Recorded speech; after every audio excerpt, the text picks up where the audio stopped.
Are there any restriction or limitations on the use or transfer of the property due to the trust? Speaking about taking a chunk, is there a program or solution that helps us not have to pay such high capital gains to the IRS like the 1031? Gene, if you take over a VA loan, how can that person buy another house? Does it affect them to buy another house and get another mortgage?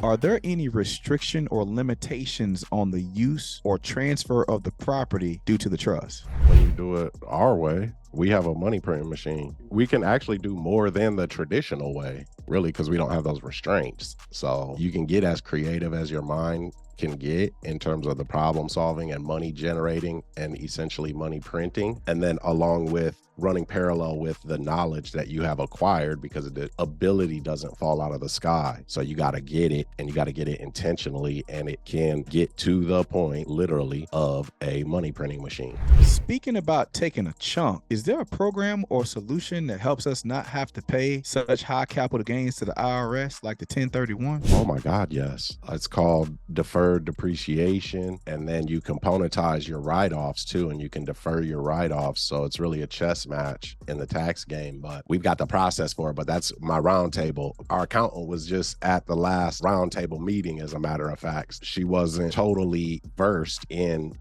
trust taxes, and then also some other high level strategies. Gene, if you take over a VA loan, how can that person buy another house? Does it affect them to buy another house and get another mortgage? The person was trying to get personal loan. They were trying to get for something. The seller of the subject too, right? And these are some colleagues of mine in Maryland. She's a broker, and the husband was in international finance before they started doing this full time. And since it was a credit union, right? The credit union was not going on. If you use a servicing company, when you take over the payments, when you take over a mortgage, if you use a servicing company to pay the servicing company, and then the servicing company pays the bank, the person's bank, the mortgage that you took over, you use the servicing company as an intermediary. And after 6 months of making their payments, you can knock 50% off of their debt to income ratio. And then after 12 months, you can knock 100% off of the debt to income ratio. But if you go to a credit union, it's lights out. A credit union, or like an itty bitty tiny bank where they're actually like